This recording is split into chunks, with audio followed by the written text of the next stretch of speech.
FemTech Real Money Talks.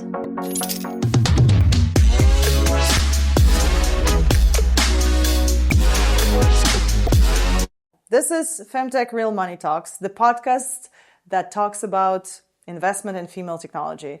And today we have a very special episode here in Lisbon in a very experimental format with our very special guest here, Cintia Mano, president of the COREangels. Okay, thank you so much, Helena, and especially being part of this special episode. So thank you for driving so far.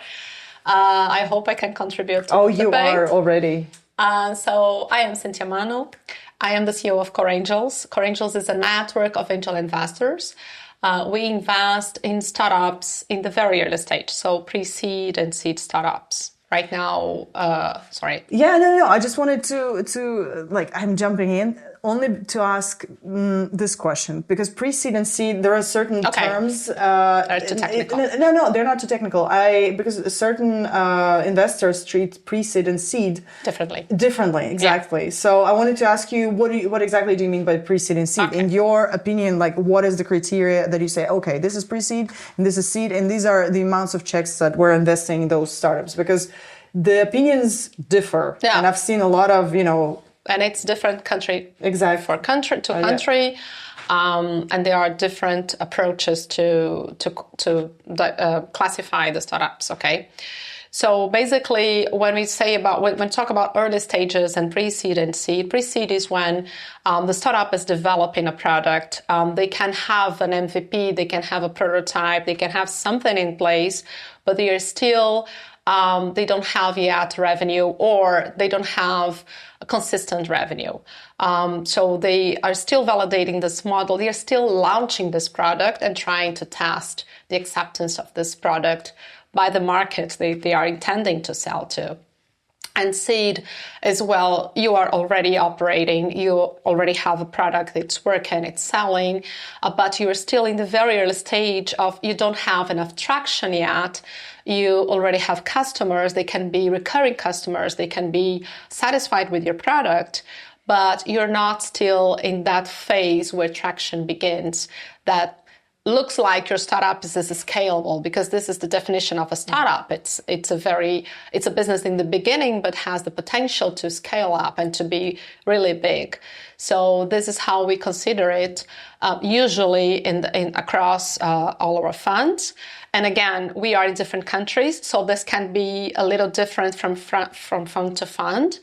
And right now we are almost 300 angels investing in almost 100 startups.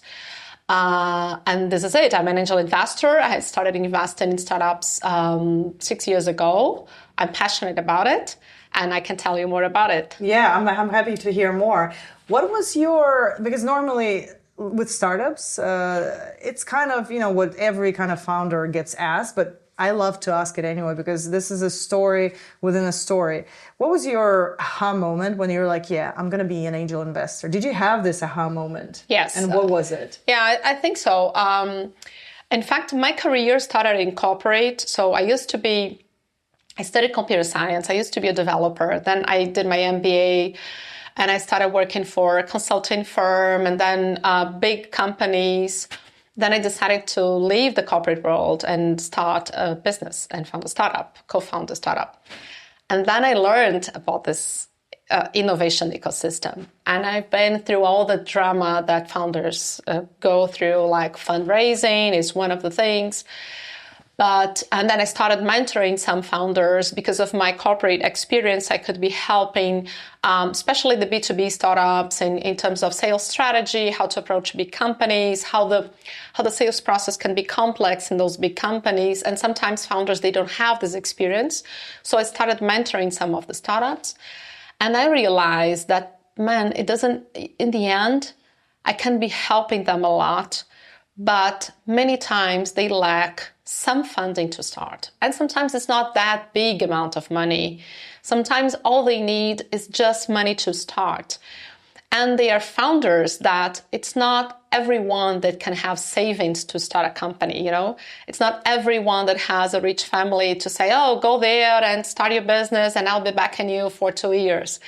So many people that I met and I continue meeting, They are great. They have a great team of founders.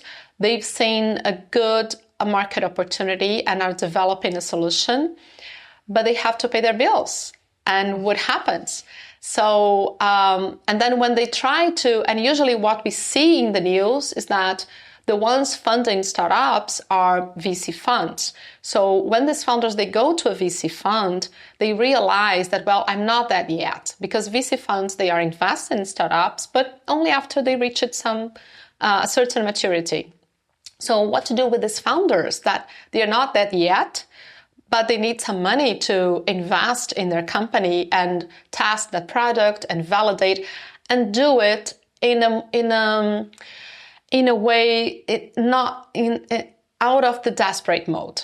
Okay, because what happens many times when founders, they don't have this money is that they build a product and they try to sell it. And if it's not working, they will reduce the price and then they try to sell it differently.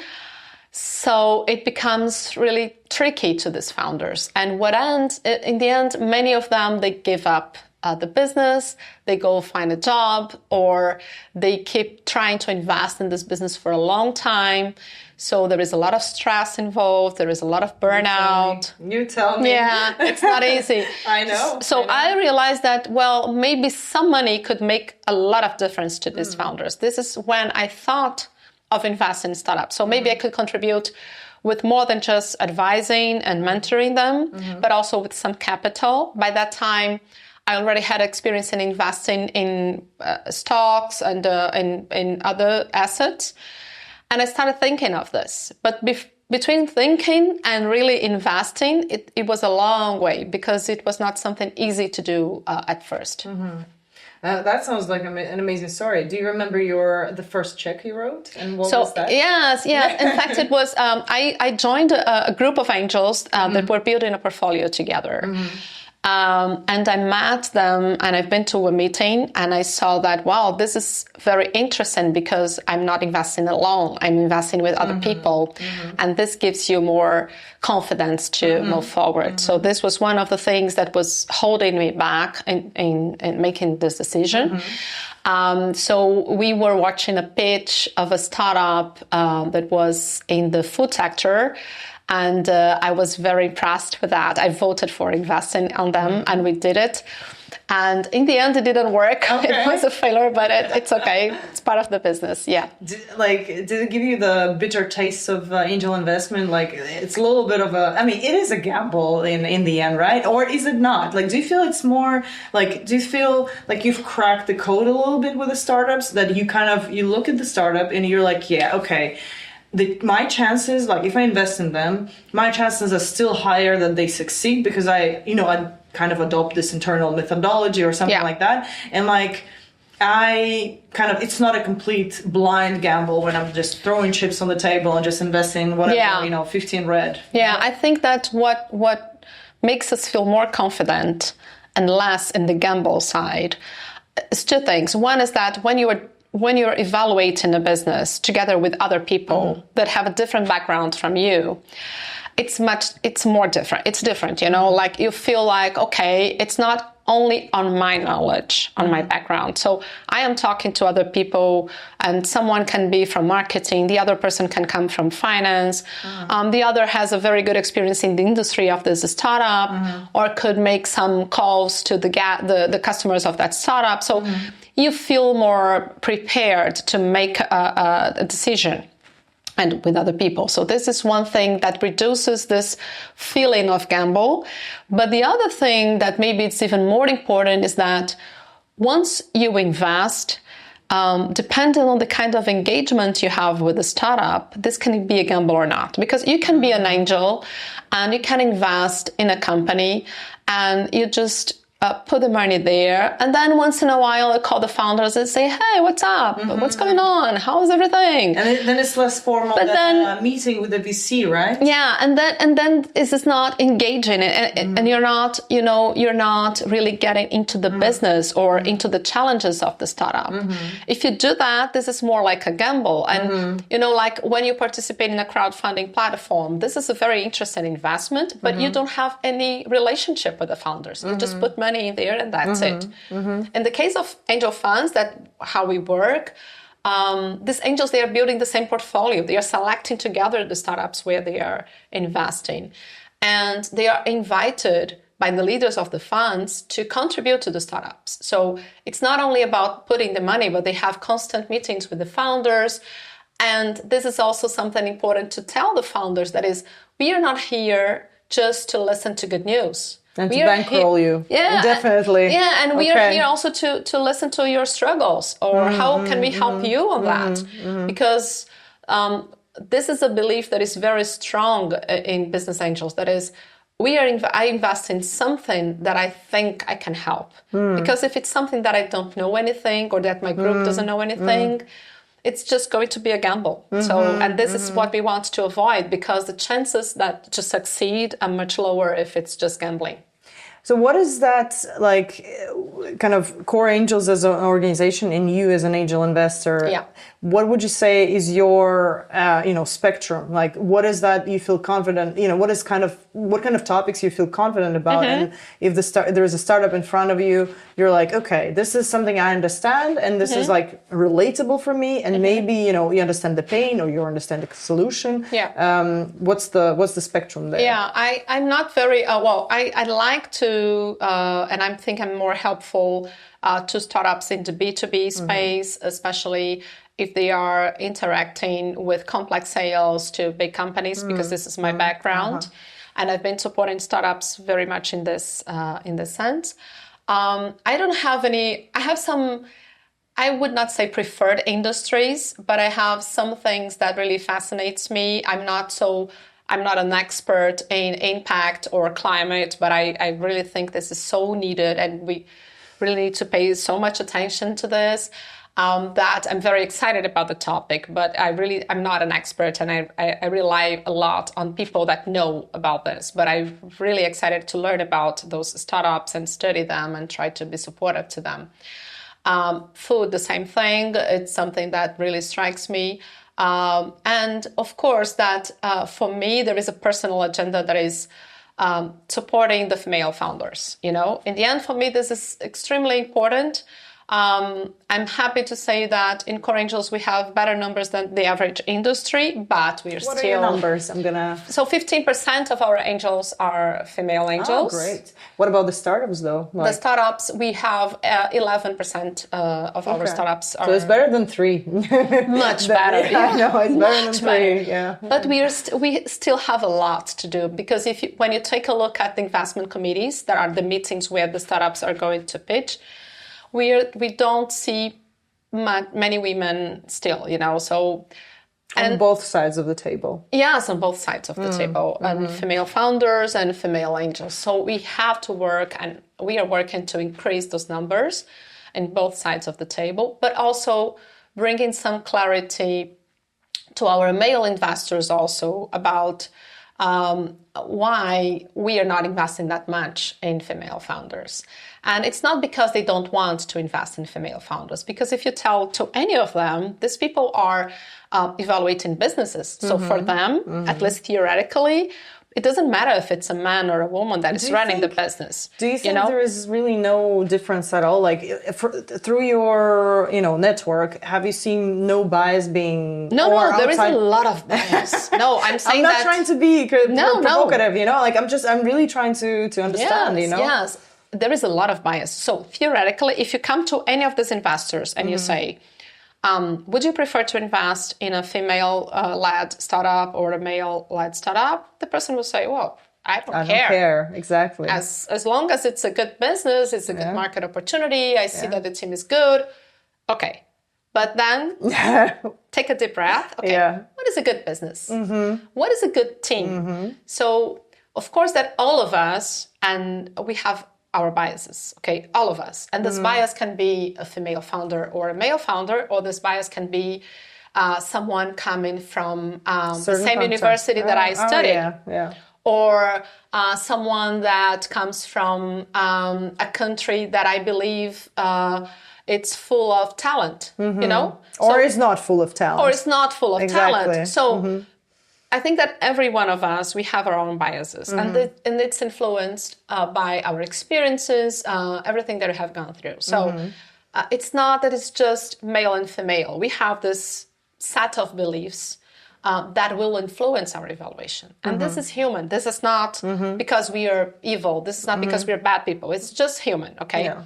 But the thing is being aware, you know? And it's the system that are designed a certain ways. Yes, you know? Absolutely. I think that we have this standards in our mind of what is a successful person or what is a potential successful leader or founder or and we are also always influenced by what we see. So if we are reading articles in the news that are just white men raising tons of millions from white men companies, it's hard to believe that a female founder from another country with a different aspect will be successful because we are building this in our brains, in our mindset. So this is, I think that it's not a matter of having biases or not, okay? So I acknowledge that I have a bias of investing. I evaluate positively usually founders that are older than 40 years old.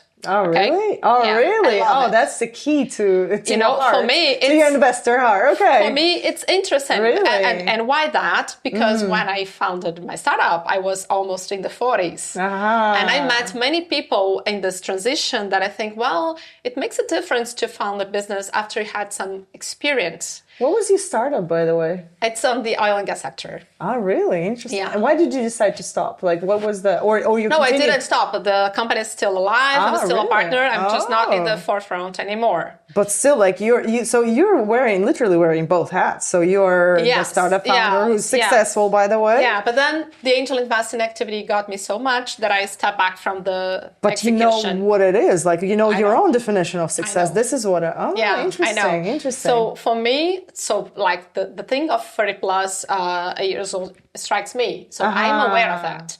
So if I'm aware of that, when I'm watching a pitch of a person who is older than 40 years old, I have to tell Miss Cintia, look, don't fall in love with these people, okay? Because just because they have gray hair, you know, just because, you know, they've been through a lot, you know, no, it can be good or not. And the other thing also, okay, it's not just because it's a very young person that is not going to happen. So I have to be aware of my biases if I want to train my brain and to make wise decisions.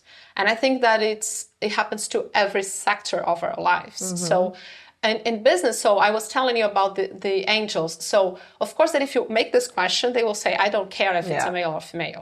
But in the end, while you're watching a pitch or afterwards, when you are interacting with a person, we have different ways of behaving. And I already heard from some investors saying, yes, but you know, female founders, they are not so assertive. So I feel that they are very cautious in if they are bothering us or not. And for me, this looks like lack of boldness. Okay. Weakness. Yes. You want to say. Weakness. Sorry. Yes, that's it. But and in the end, they are just trying to be polite and they are just trying not to bother the person. But then we have to tell these female founders, look, in this game, it's not a problem if you send many mails to an investor, or it's not a problem if you make direct questions like, would you be open to talk to me about this? Or I'm raising this amount of money, would you? So I think that we have this distance between these two mindsets, you know, this mind maps. So we are different in behaving, and this makes us very far from each other. So in the end, although theoretically they think that it doesn't matter if it's a woman or a man, and in the practice, it's really hard because they don't see those behaviors as of a potential leader of a successful startup. So they don't see it fitting the rules of the game that they designed. Though. Yeah, exactly. Exactly. But I really loved what you were saying, like when we're just chatting. Yeah. But like, because every piece of the conversation that I have with you is actually something very valuable. But you said something like, you cannot change the game yet. Yeah. But you can play this game, and you can know the rules, and you can make yourself a player in this game, right? Yeah. So could you elaborate a little bit on that? Because I mean, I'm a sports person. Okay, when they say game, I'm game. Okay, you got my attention. I'm game. I'm all game. Player game. Yeah, that's what I like. But in kind of in all fairness, I think it's a very interesting point of view, because a lot of context right now and a lot of discourse right now is like the system is broken. Okay, it doesn't benefit women. They're getting asked different questions. This Harvard Business Review famous research, right? We know all these numbers about 3%, blah blah, getting funded and not getting funded. They're 97 not getting funded, but yes, there are things that we should do to change this system, from the design, and we should work with the investors and blah, blah, blah, blah, blah. But there is also something that we can do on the founder side and then there is a tricky question. Okay, if a lot of people continue and women are like, okay, I'm on board, I play this game and I want to be playing this game, then nothing changes on one hand. So how do we make a game changer in it? Like, so, okay, we have more women who succeed hypothetically by playing this game because they get better at it. They adjust to the rules. They kind of, because what you're saying is like the lack of a certain, assertiveness is actually it's the gender upbringing, right? So like we are taught to be very docile. We're taught not to be asking questions and do certain things that are not kind of about boldness. They're about like being subservient, you know?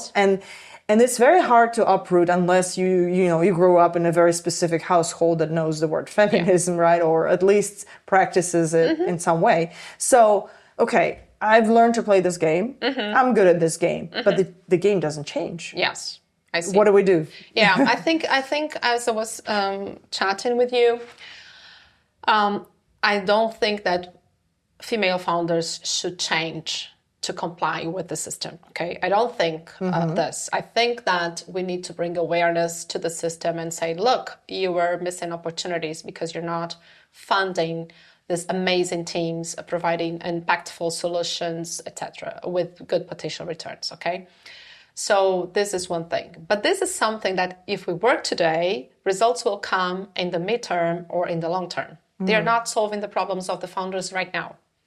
So what I like to tell founders right now is, okay, this is not fair. It's really ridiculous what some female founders go through. But if you want to get funded, you have to understand at least what kind of behavior is coming. Because if you don't understand the rules of the game, you have no chance.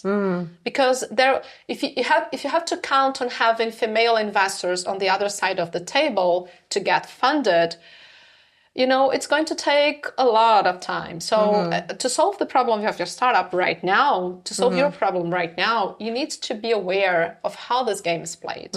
What are the behaviors? You don't have to change yourself, but you have to be prepared to answer the way that people will respect you. So, and we tend to feel like it's arrogant if we say, I've done this and that. Okay? Oh yeah. We feel like we are grabbing about it. And it's not. So it's normal behavior. It's normal behavior. But we are a certain type of but we were population. taught that this is being arrogant and this is not being kind, and we should be kind and we should let people shine.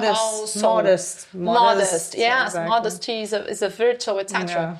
And it is, and I truly believe it is. But there is time and place for that. In some times and places. What is the place for modesty? In your opinion? I think that teamwork. I think that if you are doing things with other people, you have to let people shine. Not taking credit for everything or not wanting to do everything alone.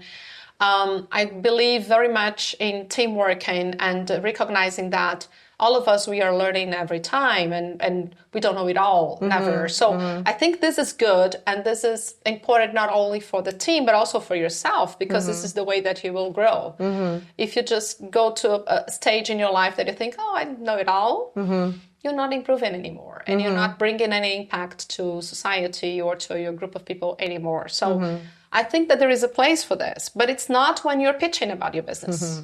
Okay. If you're pitching about a business and you say, you know what, I have this project. You know, I have my sister working with me.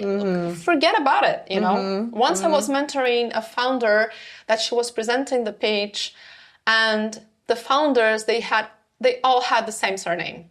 Oh, really?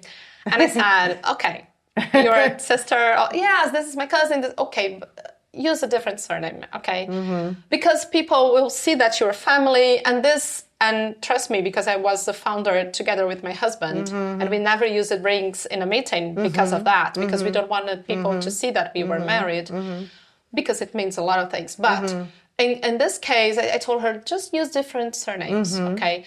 I don't want you to lie about the relationship with your sister, of course not. But you don't want it to stand out. But if you want to have a meeting, if you want to have a second call, there are some things that you have to work around, okay? Don't be naive. I think this is the thing, you know?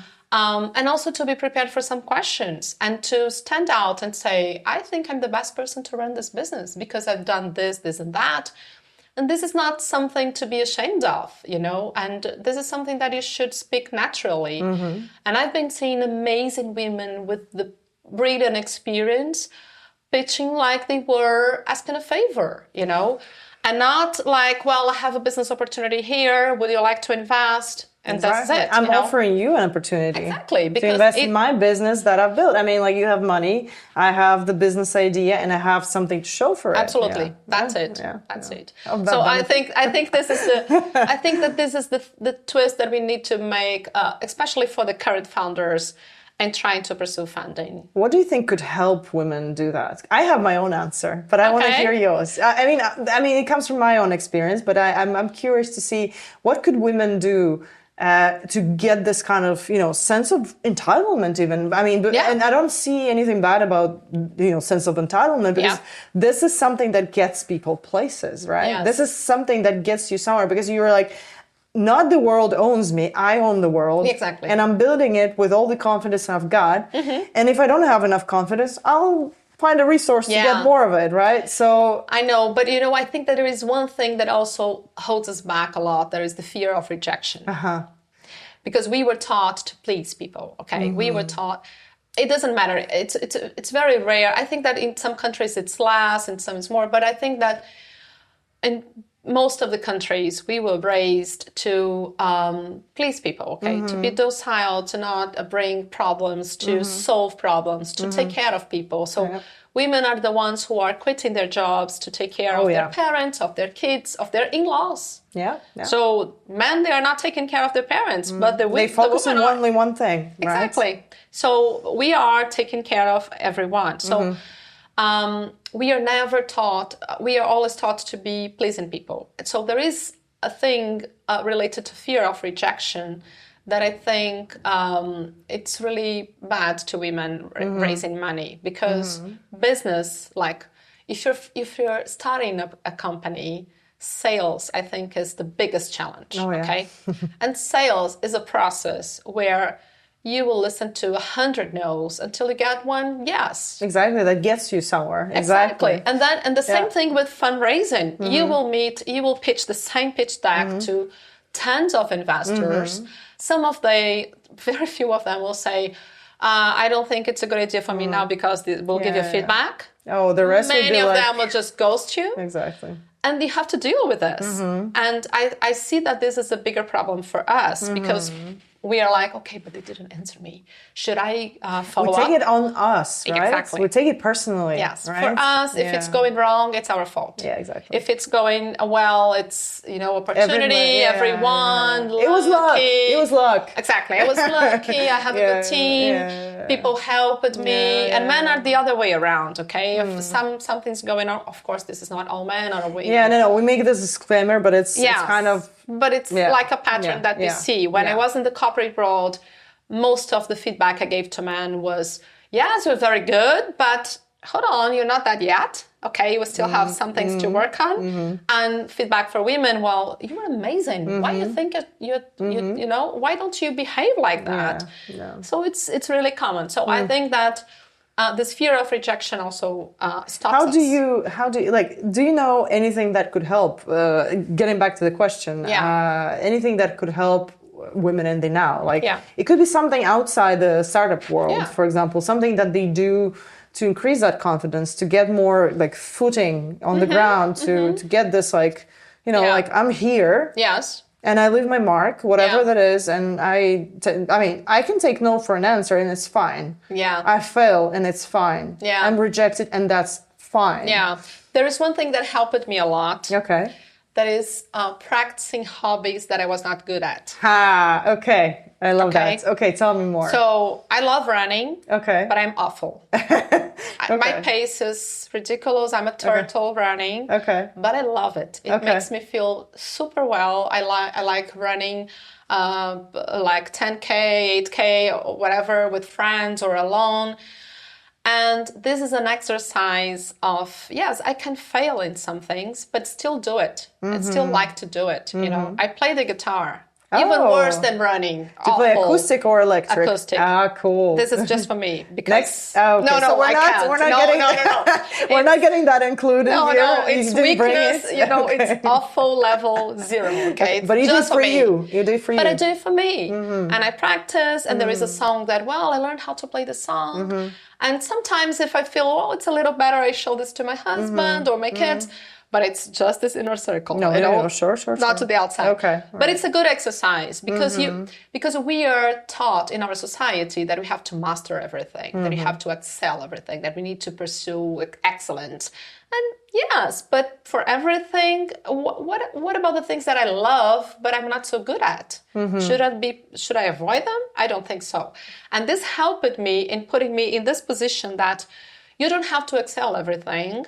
And maybe you'll fail in some things, and it's okay to fail. Get used to it.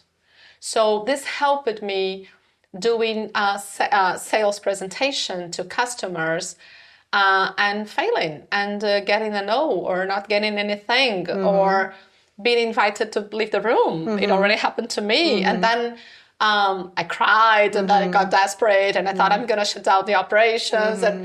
But it's part of the process. So and I think that we should get used to practice, okay? So if you have a business, go to every demo day you can. Do that for fun. Do that for improving yourself. Don't go there and just expect to get a check in the end. Go there and try to play the game, and observe what kind of questions are coming. How should I have answered this? In the end of the pitch, was able to connect with people. What kind of questions should I use to approach people, or how do I talk about my business? So it's a learning curve. And if you are too shy to start, this is going to last forever. If you start right away and feel like, okay, I'm going to get a no, I'm going to fail, the learning curve will be much faster. Okay, you will learn a lot, you will get feedback, you will try different things, different moves. So I think this is really important. Yeah, it's actually, I mean, I swear not. I was not leading you to this because this is exactly what I think. And this is something like I personally have been pushing for because I've played sport in like my whole life, non-professionally. And that's an important thing. I have never been a professional athlete. But what I've seen and what I've observed in my own experience and experience of other women, playing sports, and it can be anything. Yeah. It can be anything. It actually teaches you so much about yourself, about others, about failure. Absolutely. About doing better 1% of the time. Exactly. I love the 1% of the time too. mentality. I think it's perfect. Yeah. You know, it's really it's shaking off this perfectionist coat from you, which is very heavy to bear. Yeah, absolutely. And it actually gets you into the mode when it's a game. Yeah. And this is what I love because I treat life as a game. I really I'm like, okay, doing a podcast in Lisbon, like honestly, like that's the type of mentality that I have. I'm like, yeah, let's do this. Let's do it. Yeah. Yeah, I mean, of course, I can fail. I might have failed. Yeah. You know, we still can fail. Something can fail Yes. here. But the thing is, I'm okay with this. I'm okay with this because it's a game. And I can I can like in the bigger life circle, I cannot respawn at every save mode. Yeah. But the thing is, I actually can. Yeah. I mean, like not physically. I mean, we're not talking philosophy here, but like in a lot of things that you do, you can respond. Yeah. And the thing is, you're not ever starting from zero if you fail. You start a little bit over the point when you've like landed. Yeah. Okay, you've landed on your butt, whatever. Yeah. You step up, and this is higher from the ground that you've been. You never fall to the bottom. Never, yeah. Because it's not the bottom. And this is what sport teaches you, and it also teaches you to handle pressure if you do kind of somewhat competitively. Because, for instance, like I've played competitive sports where everything matters. For instance, like in American football, the focus is the biggest thing that matters in this game. Not strength, not speed, not agility. It's the freaking focus. And focus is not something that, you can like do other than train. Yeah. If you keep your focus, you're going to be fine in this game. And if your focus is skewed, if you're pressured, if you think about all the things that people are saying, you will never succeed. And this is something that I've taught myself. Like I literally, I quit musical school, for example, because I couldn't handle pressure. Because I love music and being on stage, like with people judging, took off all joy. I felt judged all the time. Yeah. I hated that. I could not perform, even though I was a good, a good pianist. Okay. If you asked me to play a single note, I would not, because I cleared it off of my mind. It was so traumatic that I quit. Yeah. It's not the same with sports, because that was my own journey into that. And I was like, okay, this is competition. So much at stake. Exactly. You build it up, and you're like, oh my God, like this medal, blah, blah. And then you're like, you do this, you put in, you're like, I'm doing everything I can at every given moment. Whatever the outcome is, I'm not able to influence that unless I put in 100% of what I've got right now. Exactly. If the outcome is not 100%, then it means I'm not at 100%, which means I have to get more practice, but that's not the end of the world. Yeah, that's a big deal. Yeah, that's a big deal. deal. Here for this, So exactly. And I also think that sports teaches you something that it's so important to entrepreneurship. That is discipline. Oh yeah. Like doing standing consistently up and tick, every day. Exactly. And it looks like it's not going anywhere, but I'll keep doing it. Exactly. Of course, I will get the input. I'll try to learn from what people were saying. But I am waking up. I'm sitting down. I'm working on this every single day, and every time I will get better, or I'll get better results. Exactly. And if I am right, it's a success. If I failed, I will learn with it, and then next day it will be better. And this is how the compound interest looks like, And in the fact, in the end, it works very well. And especially to entrepreneurship, this is extremely important. Because you don't have someone guiding you. You don't have this is something that when I left the corporate world to become an entrepreneur, I missed a lot. That was in a big company, I had a career plan. I had assessment by the end of the year saying, oh, you did this well, you did this not so well, you should improve here, you should improve there. When you're an entrepreneur, there is it's like free falling, right? Yeah, it's just like free falling. It just can't. What people will tell you, your feedback is the market, is the customers, is sales, and this is really hard. So I really think it helps.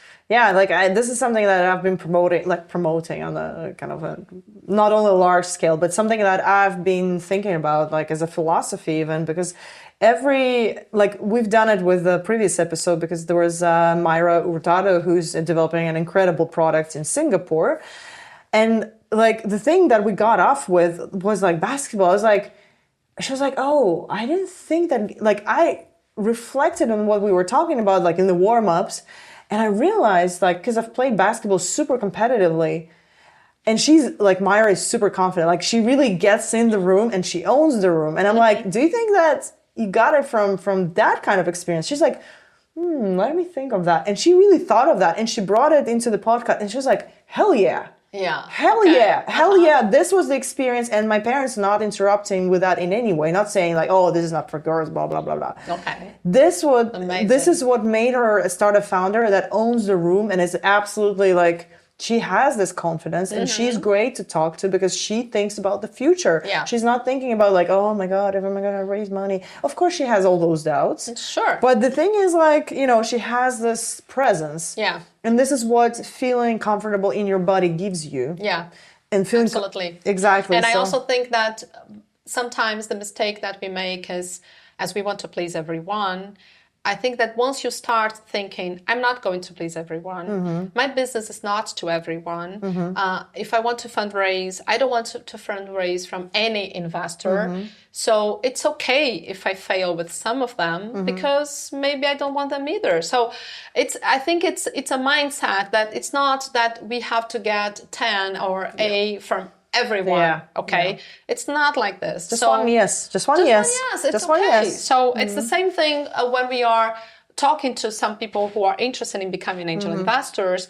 We say, this is not for everyone because this is not the kind of investment that you get returns in 2 months. You know, you're not going to get returns. This is very illiquid. It takes a lot of time to get returns. What's the cycle, by the way? Getting back to the topic of the podcast, Real Money Talks, because our producer is going to kill me. But but like I like swaying off topic, and she knows it. But like getting back to that, like what is the kind of maturity term for that investment to actually bring you any ROI, return on investment? We could say that an early exit from the angel perspective, so exiting early from a startup would be like 3 to 4 years. Okay. So is it like come in early, exit early kind of thing? The thing is, if you're patient enough, you can get amazing returns. Okay. But patient enough means 6 years, 7 years, 8 years. But doesn't mean like, walk me through this. So for instance, you make as a consortium, as I would assume, right? Yes. So you do it with other investors, and each of you, like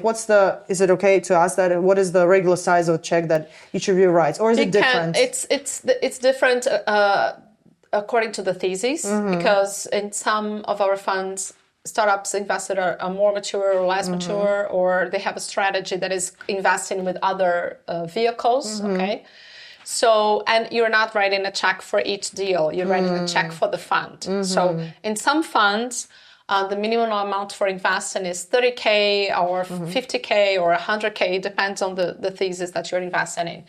But what happens is that once you invest, usually this angel investing will cover like 18 to 24 months of that startup, because they will need money afterwards. So they will be raising money from other angels or from VC funds after this period.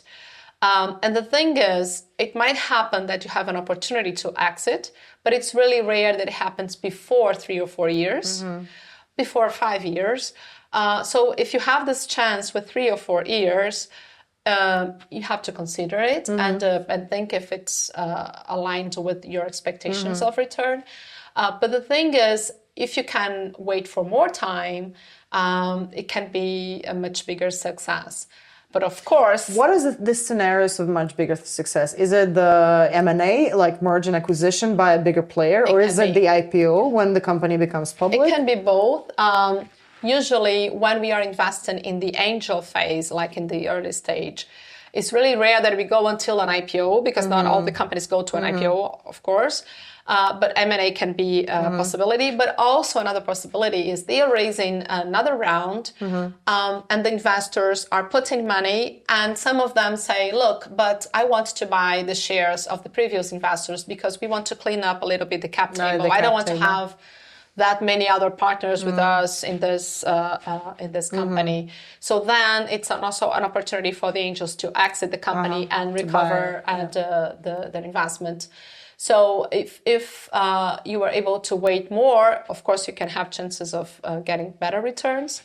But this is not guaranteed. So there are some cases where you wait more, but then something happens with the startup and they shut down. Is it still a gamble then, or is it also the science? You feel like, oh my God, yeah. So yes, there is a risk that things fail. Okay, and it's true. So, do you have any stats for startups? Because I don't, and I'm frank about that. For startups failing at the Series A stage, for example, do you know anything? No, I'm just curious whether there was like any correlation. So I would say like a lot of startups die at the pre-seed and seed. Yes.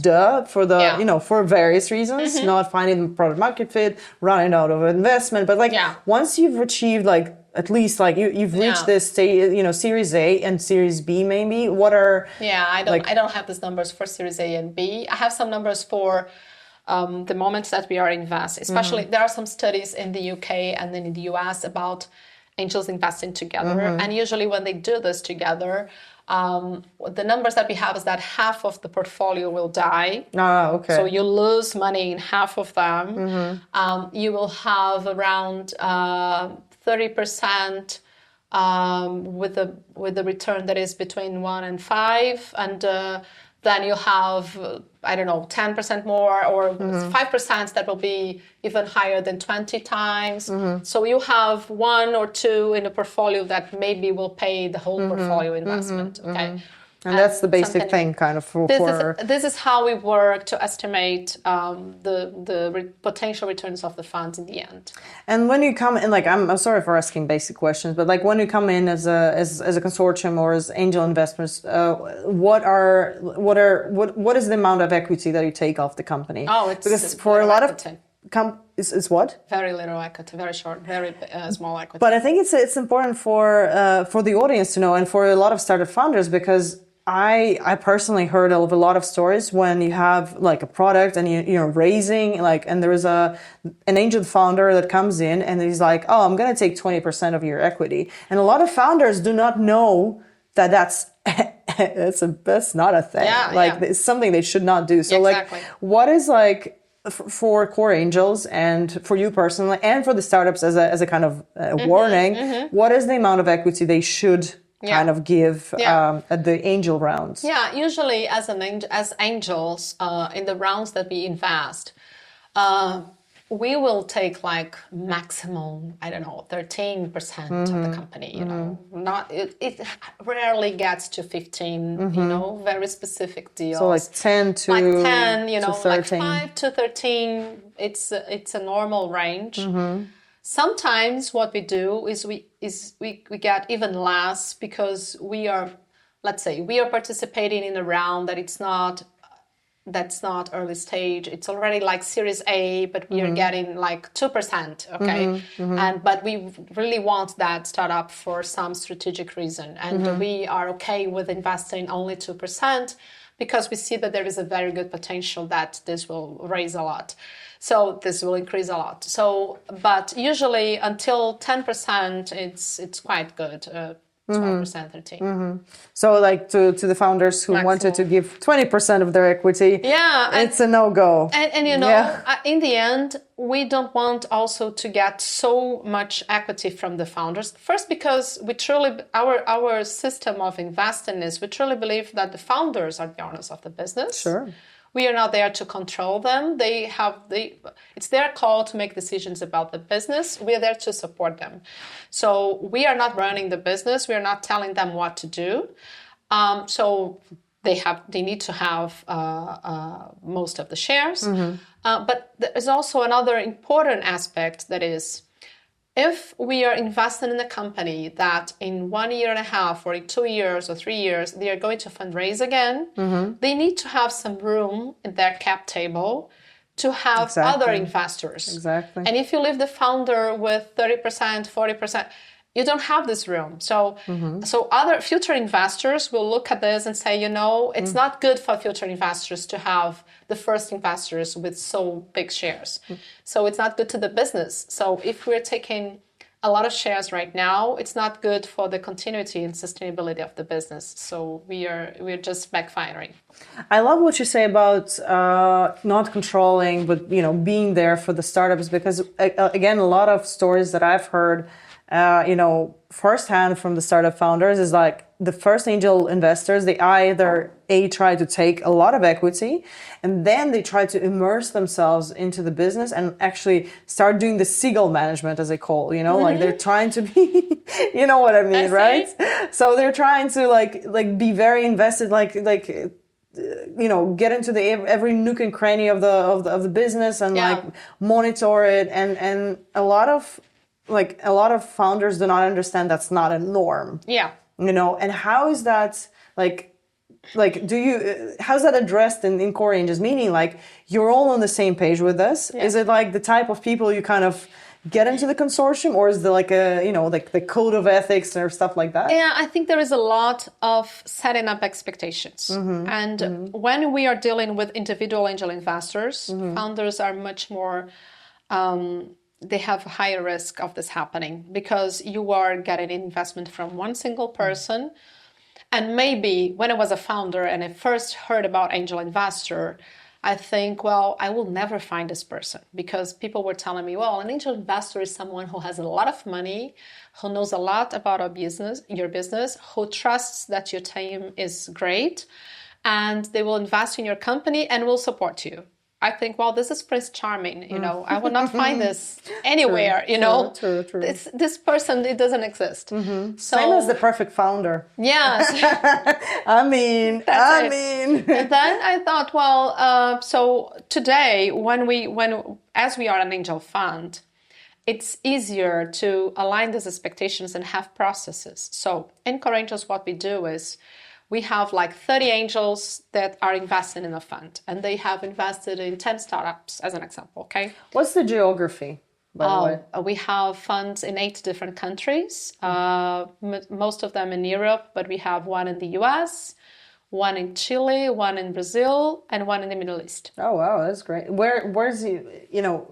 Where's your most active? Europe. Most, majority of so you'd startups. say because we were born here in Portugal, so we started expanding to Spain and Italy, Switzerland.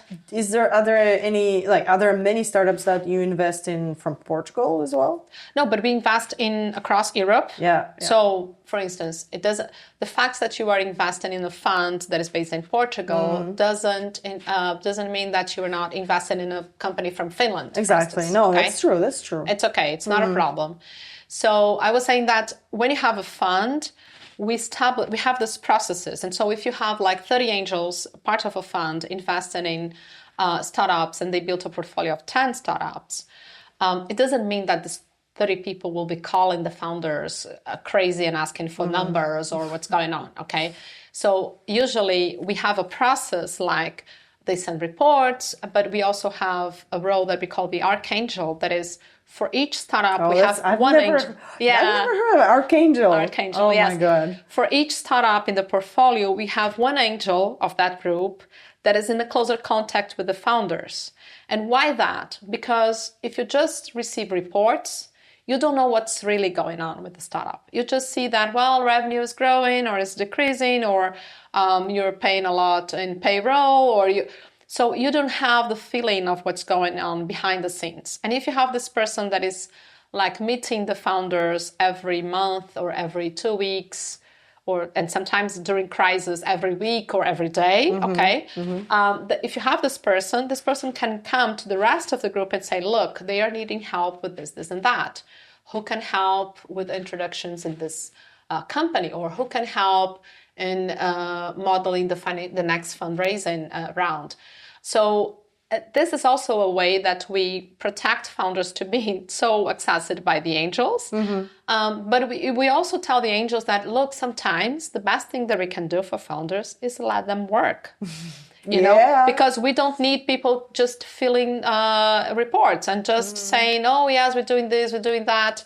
Sometimes, depending on the phase that the founders are going through, we just need to say, I know what you're working on. I see that you're capable of doing this. I'm here. If you want to reach out to me, just let me know, just contact me, and we'll have time to talk to you. And that's it. That sounds incredible. Yeah. And my next question is, you've mentioned, like what you're passionate about, your kind of investment sub-thesis, right? But what about COREangels? Do you have like an investment thesis, like things you invest in and things you don't invest in maybe, or are you agnostic? Okay. Yeah. Yes, each fund has a thesis. So the funds, they are very autonomous and they have their own thesis. What we call vertical funds are funds that are focused in some industries. So we have COREangels Climate, they invest in climate startups. COREangels Big Data and AI, they are investing in the AI space. Enterprise Tech is also EduTech. We have one in the US that is focused in mental well-being. Oh. We are launching the one in food. So we have these verticals. No FemTech yet. We tried. Oh, really? Oh, I want to hear about that. I will tell you. Yeah, I want to hear about that because I'll tell you. I wanted to ask you, what do you think about this kind of area as a whole? And what happened? Yeah. What's the story? I'll tell the story. Tell me the story. So just to close, so we have this vertical funds, but we also have the geographic funds. So they are industry agnostic, but trying to support the startups of that city or set of cities. Okay. So talking about the FemTech thing, so we had an initiative of creating a FemTech group, and it didn't work. Why? Yeah. I had some guesses, okay? So in the end, it's really nice to talk about it. We worked with amazing startups. The person who was going to lead this fund invested individually in some of the startups because in the end, as people were not committing, she said, I'm not going to miss this opportunity. I will invest in some of them. But the thing is that it's really sexy to talk about it, but people were not committing to it. But people were not committed, you mean the investors, the follow-up? Investors, male and female. In the end, no, I mean, they were kind of, I don't know if it's skeptical or if they were, sometimes I change my mind every now and then about this topic. It's really complex. Sometimes I think that people they would like to invest and they believe in the thesis, but they don't want to be linked to an initiative like this because they would feel like being an activist, you know? So you're saying like FemTech is closely linked to like feminist tech kind of thing, right? Yeah. Oh, that's an interesting So take. we thought that maybe this is an issue. Like people would like to invest in female founders.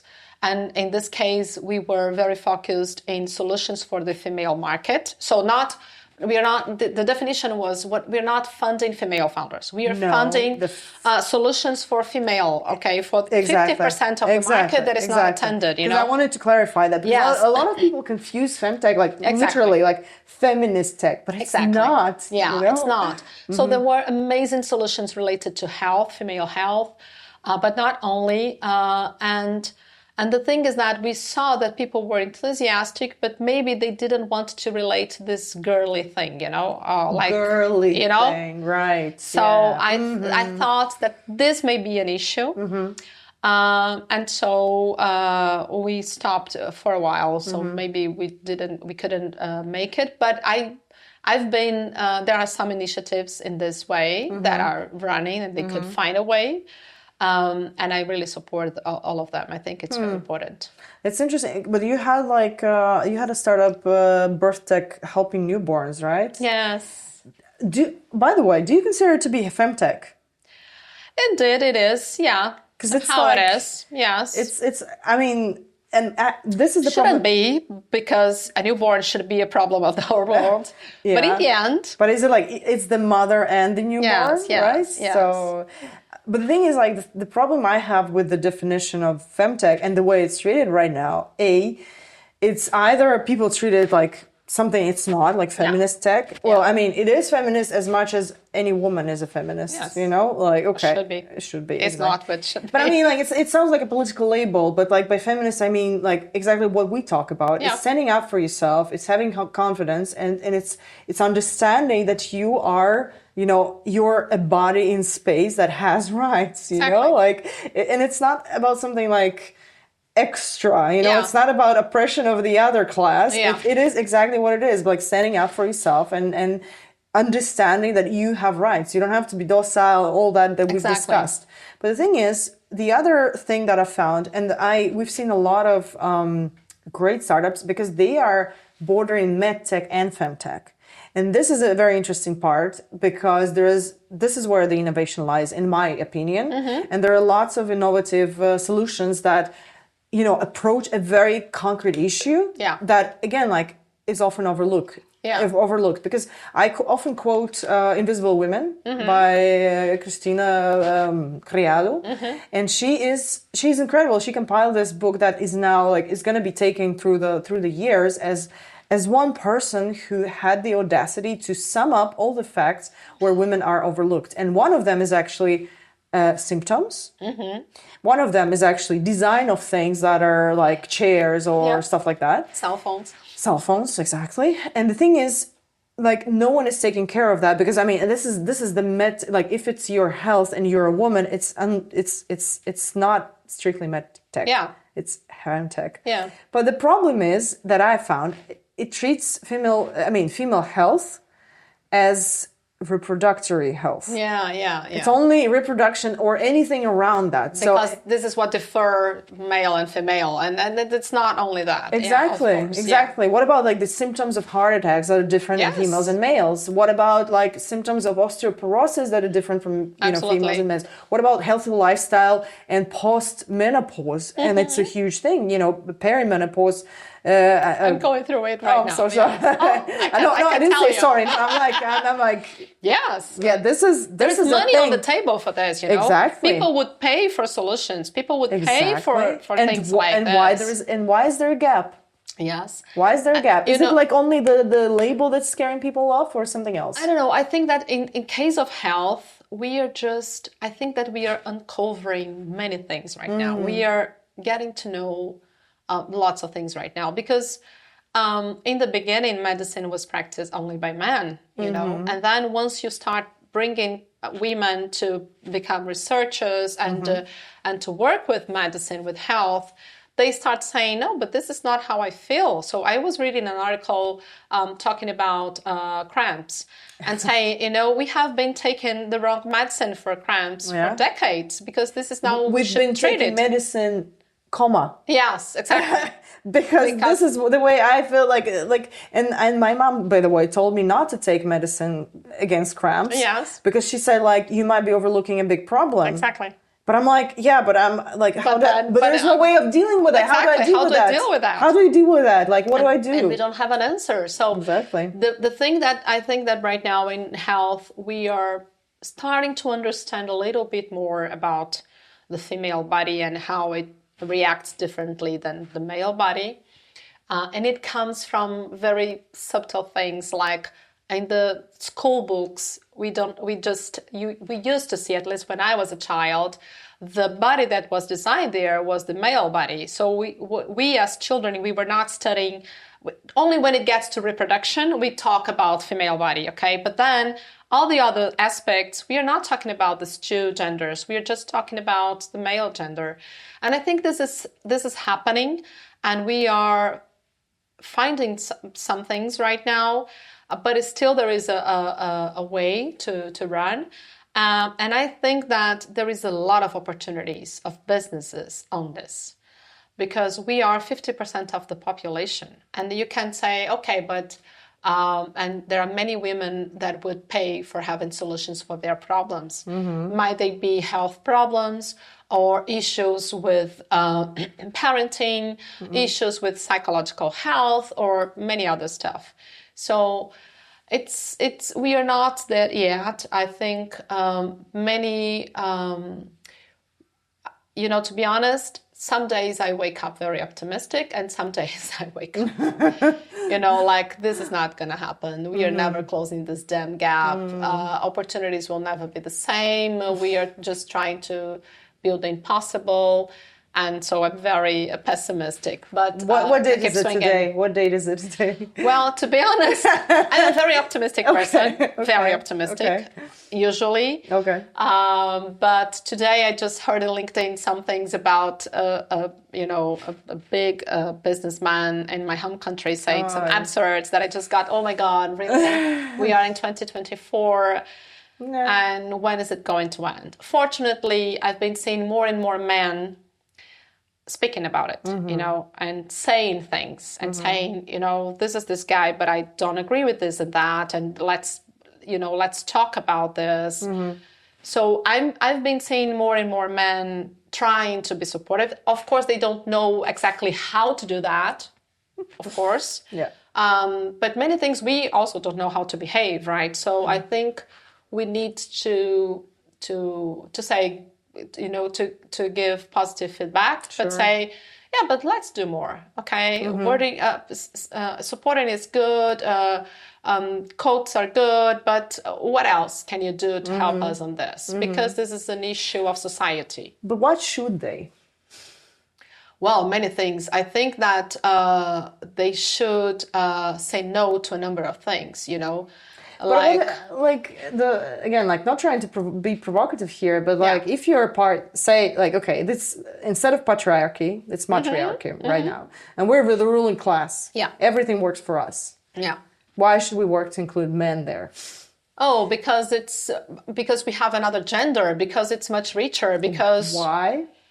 why we should include them? Because Yeah. they are different from us. And There will be many things that we can't see, many things that we cannot work how on. does that serve me as a part of the ruling class? Because I don't want to be only exclusive. So this You is think? no. If you're the ruling class, if you have like all the power in the world. No, this is why men are so some part of the men are so scared, and I totally get it. So I hear a lot from my male friends, white male friends, that oh my God, this is really tough. And I said, really tough? You don't know what is tough, you know. Every single thing that you're experiencing right now, I have been experiencing for 50 years, you know, and all my colleagues and family and friends and all the women. So, you know, I don't think it's that big deal if you could be bothered a little bit right now, just to open some space to women, other views. you know, to other views. So, in the end, of course, that I think that there is a lot that they can do, but they still don't know exactly. I really don't like to put them away of this. It's an educational process. I don't think that it's just turning the key. It's something that we need to point fingers every time, and this is why sometimes I'm pessimistic, because it's exhausting. It is. It's exhausting, you know. It's like educating people. It's exhausting because. But you also have to be in a certain position. If you talk about like, if an investor makes a comment which is sexist to the startup founder, Yeah.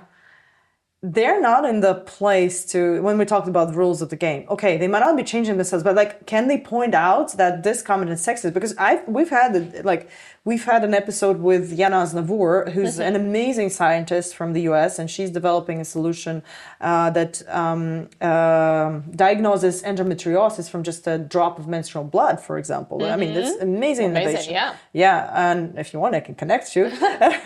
But the thing is, like, she got asked by a senior investor, like, when is that she's going to have, children, and when, she's gonna step away from her business and focus on her children. This is why I say that not every investor is for you. As not But should you point it out? If you're in a position that is kind of a... I think that we are starting to get so tired of all this that some women are starting to say things, and say, look, if this is what you're concerned about my business, I'll look for someone else. But that loops us back to confidence. Yes, absolutely. But I think that we have two ways of approaching this. We can be sad and, cry and go to have drinks with our friends and just curse these people. This is not going to solve. That's true. But we can bring this case or bring this story to other people and share it and talk honestly about this and say, look, and talk to this person and say, look, so if this is what concerns you about my business, sorry, but I don't think you're the right investor to our business. I respect your position, but... I think it's a very nice way of putting that. Yes, but it's hard. I know that it's hard, of course, of course. It's like if you are... But we need to understand that if you're looking for a job and you're going to your interview and the person lets you wait for 40 minutes, this is not reasonable, okay? So... Sorry I made you wait today for the podcast. No. I'm just teasing you. I'm just teasing you. Because, so you're not being respected. So there is a limit, okay? Of course that you are pitching and you need funding for your business, but there is a limit to this. So if you're not being respected, you should end in that point. So we need to be aware of those limits. And I think this is not only about fundraising, it's about every single step of the business, There are some clients, and I've heard some founders saying, I I chose not to serve that client anymore because they thought that just because we are a startup, they could abuse us. You know, they could treat us, you know, like we were, you know, in a very disrespectful way, or they could practice pricing with us that were not reasonable. So we preferred not to serve them anymore. So you should have healthy boundaries as a person, as a startup founder as well. Say no. And this is something that you can, as a startup founder, you can also say no. Yes, absolutely. Exactly. Absolutely. You should. And I think that the more we are aware of that any one of us can say no in the situation that we are. It doesn't matter. It the pressure. Like when we talked about... Absolutely. Because like, you can say, I'm not for everyone. This business is not for everyone. Exactly. And these investors are not for everyone. It's just the matter of finding your people, you know. FemTech people, if we talk about FemTech, you know, like exactly. that's the thing. And I love having you here with us. But I realized like we have the technical team that is almost dropping dead here right now, but I mean, like I honestly I would love to have like a spin-off of a spin-off with you, but I think it's time to kind of to wrap it up. Even though I hate it, like I could have gone, you know, longer with you, because I think the things that you're saying is really resonating with me, and it's definitely resonating with a lot of our audience. But what could be, I don't know, what could be the powerful thing that you can say to our audience? And mind you, our audience is not only the startup founders in the FemTech space, it's something who's considering running a business. It's potential angel investors, existing angel investors, and anyone in the startup ecosystem. Could be accelerators, could be, you know, VCs. So like we're actually, with this, we're addressing a large amount of audience. Like, what is that powerful that you, as Cintia, can say to this audience today? I think that we set our own limits, okay? We are the ones who are holding us back, always. So if someone tells you that you cannot do that, if you believe you can, forget about it. If it's an investor, if it's a co-founder, if it's a family member, oh, you're never gonna do that. You don't know, you know, if you want and if you dedicate. I'm not saying that if you want and you know, meditate and ask to the universe, this is going to happen. I don't believe in this. I believe in hard work. But I don't think that we should get the limits that people impose to us. Never, never. And this is for everyone. If you are an investor, or if you think you should be, if you want to learn about it, if you're a female founder, if you're a male founder, if you are a person that is studying to get your first job, don't you ever get limits from other people. The only person that will need to set limits to you is yourself. Fantastic. I love that. I honestly love that. And the last question, who would you like to see in our podcast? Oh my God. Next. Yeah. Yeah. Let me think of maybe in this very room potentially, but also in our virtual studio. Yes, it can be in your virtual studio. Okay, good.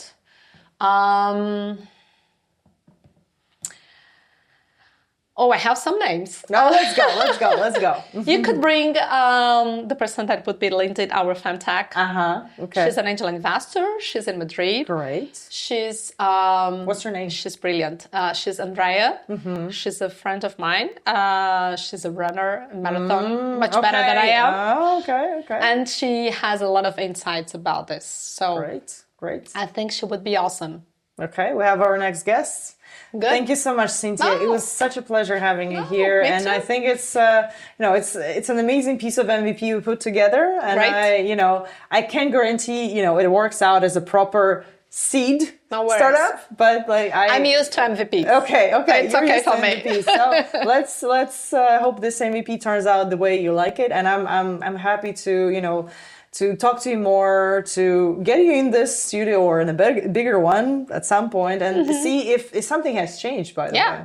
All right. Hopefully. Thank you so much. I'm so happy to be here. Thank you. Thank you very much. Same here. Thanks a lot. Good. Yes, that was good. Lovely.